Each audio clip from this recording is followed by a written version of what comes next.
I recognized the necklace the moment she posted it. My husband told me it had been stolen 3 years ago. 2 in the morning, still in my scrubs, standing at the kitchen counter eating cold rice straight from the container because I was too tired to sit down. Scrolling Instagram the way you do when your brain won't shut off after a 12-hour shift. A friend of a friend's story popped up. Some birthday dinner downtown at the kind of restaurant with cloth napkins and cocktails that cost more than my hourly wage. There she was, head tilted back, laughing, champagne glass catching the light, and around her neck, my grandmother's diamond pendant. The fork stopped halfway to my mouth. My thumb froze on the screen. That stone. That setting. The slight irregularity in the chain where my grandmother had it repaired in 1987. I knew it the way you know your own face in the mirror. He told me someone broke into his car outside the gym. We filed a police report together. Submitted the insurance claims side by side at our kitchen table. I cried because it was the last thing I had from her, and he rubbed circles on my back and said, "We'll get through it, babe. It's just a thing." It wasn't just a thing. And it wasn't stolen. 10 years of marriage.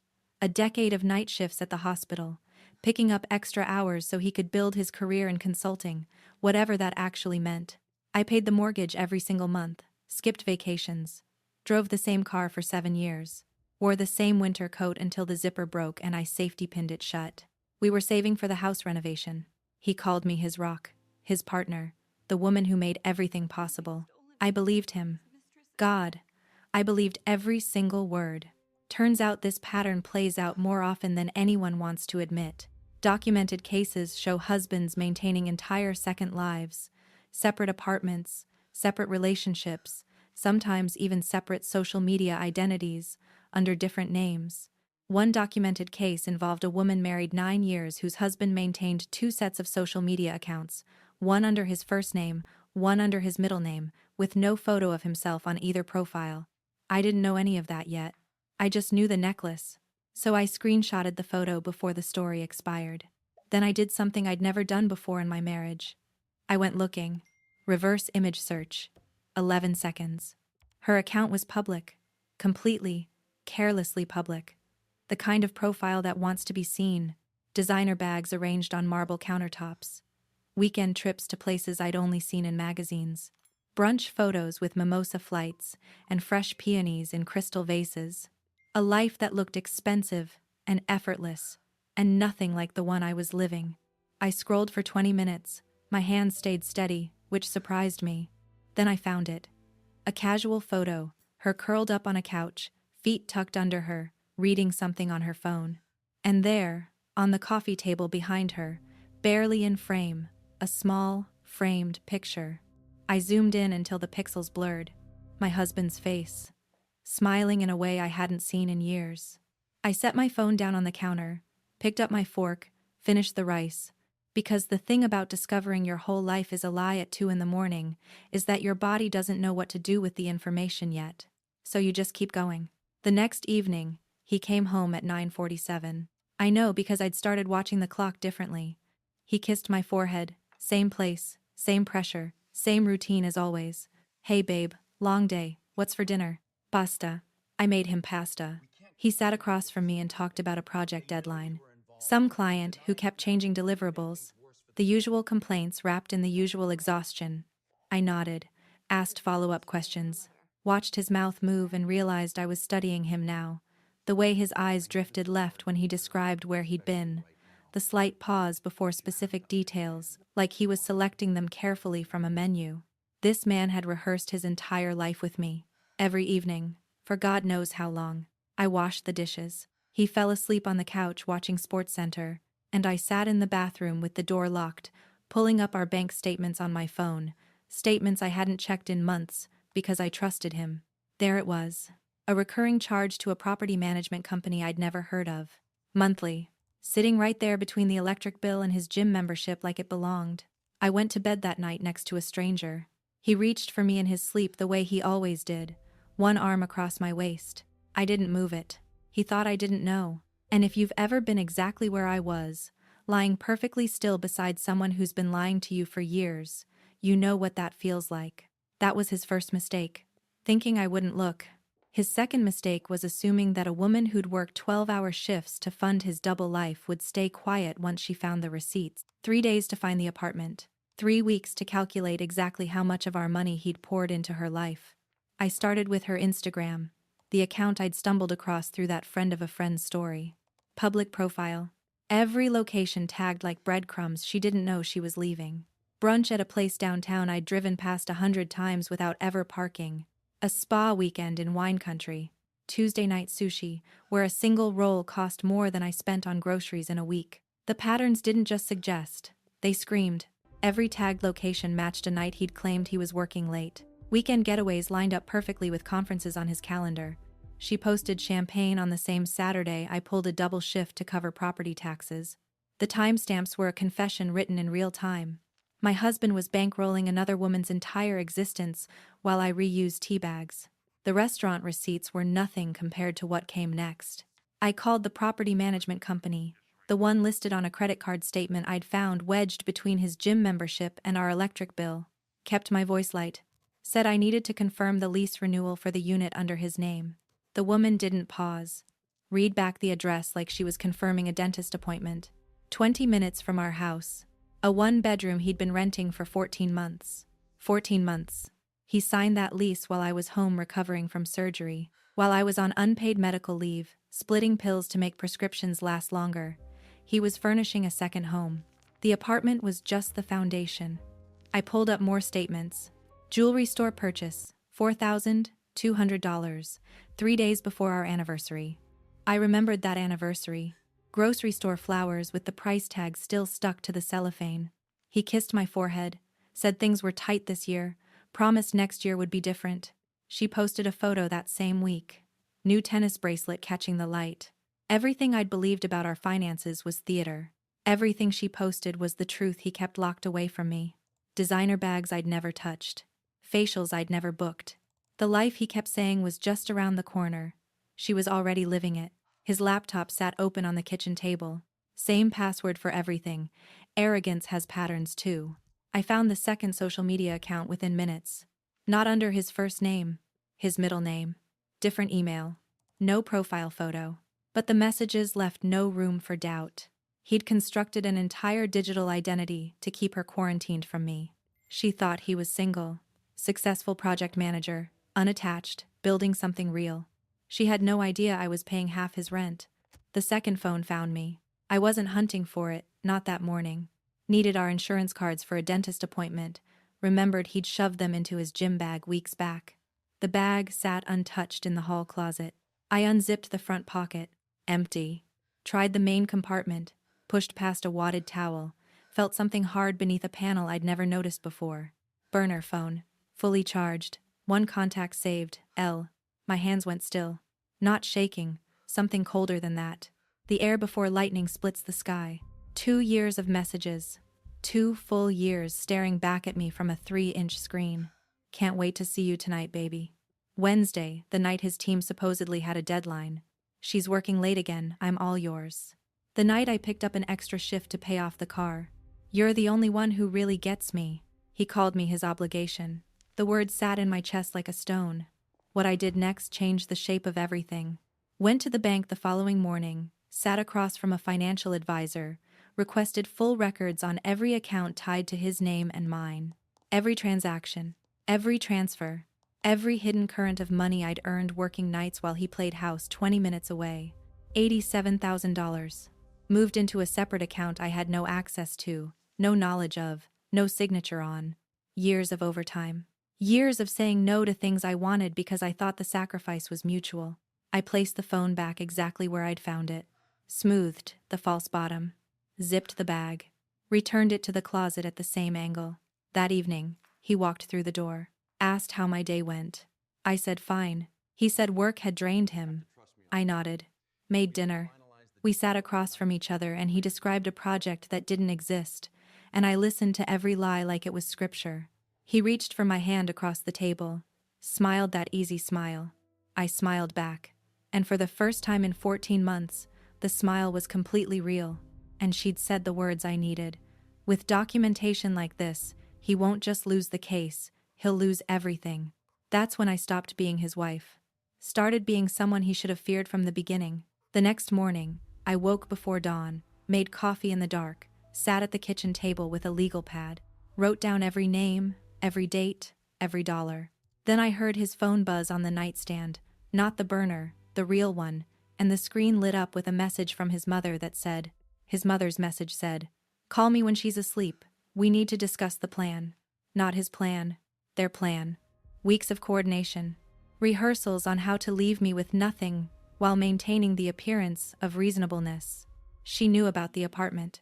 The woman, she'd known longer than I had. I stood in the dark kitchen reading that message 3 times, coffee going cold against my palms. Something inside me shifted past anger into territory I'd never occupied before. Still. Absolutely still. The way air goes quiet right before a detonation. Sunday morning. Of course.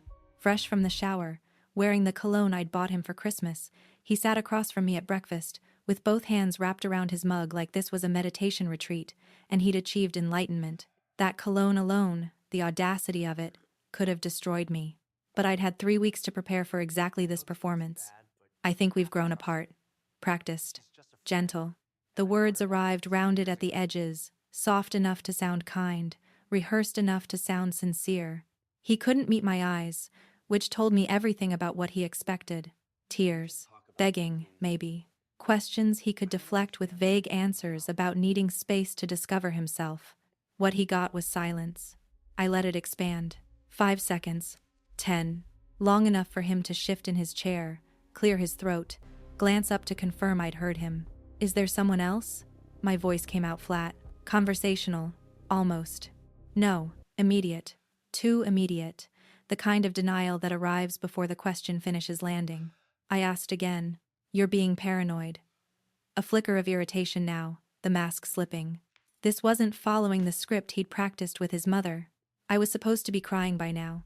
Instead, I reached behind me.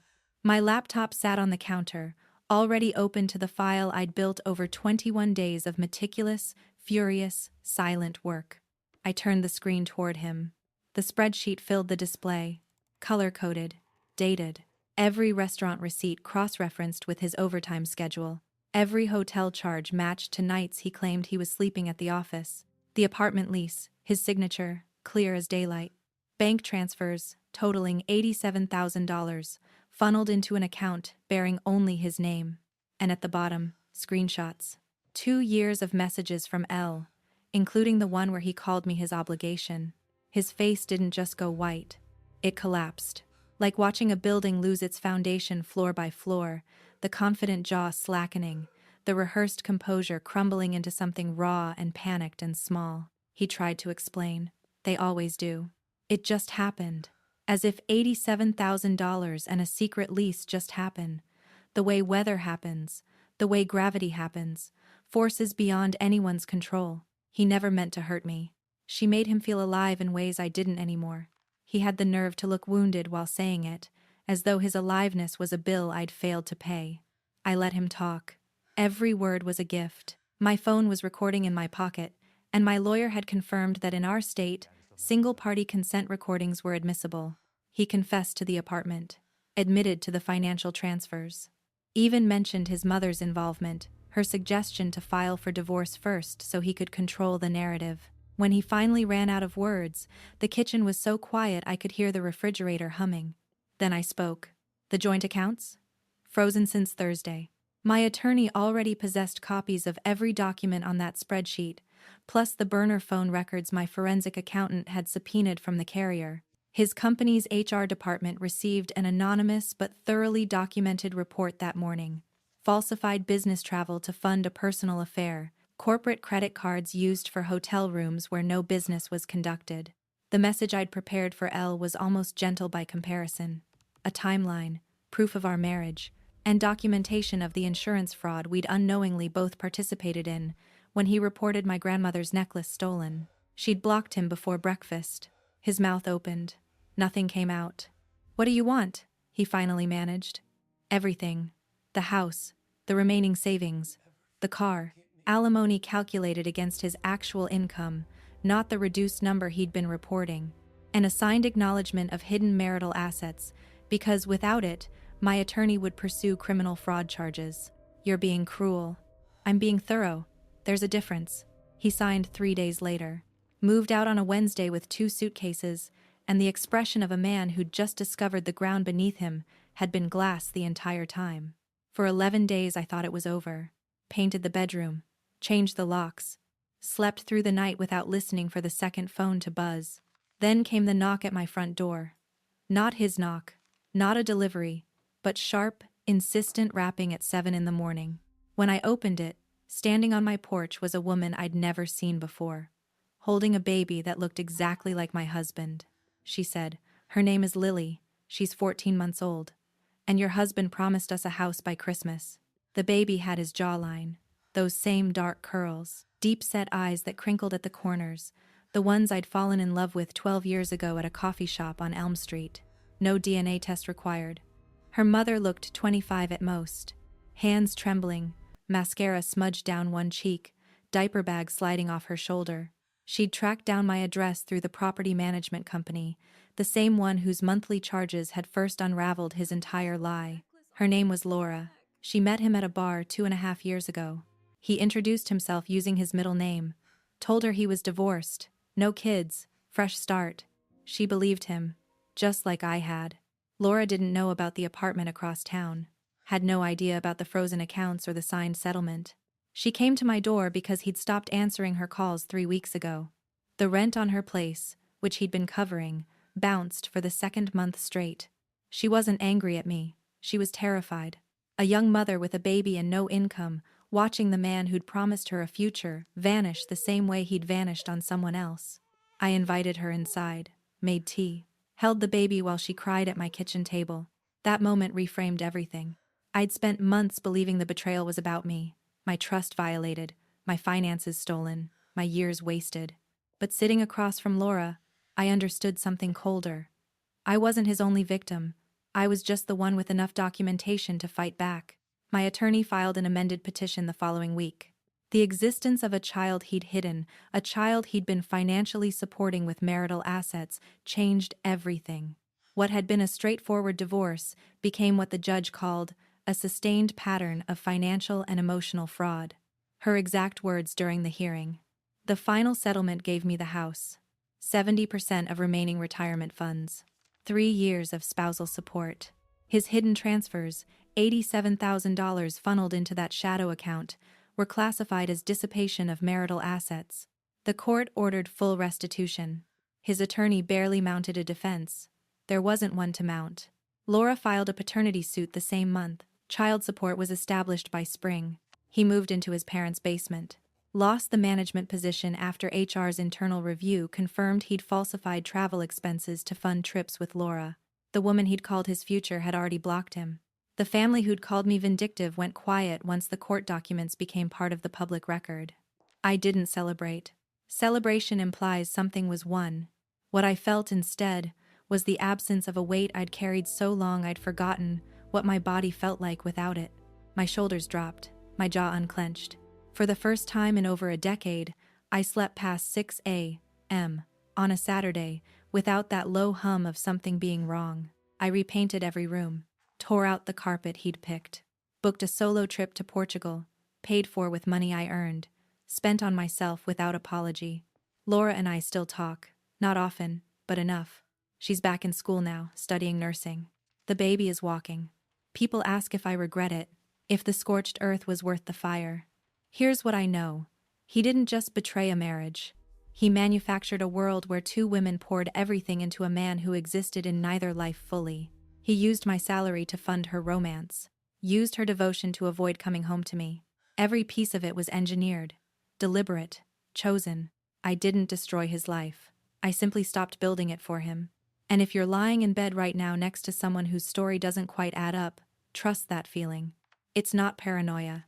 It's the thing that saves you. Subscribe. Next week's story kept me awake for 3 nights after I heard it.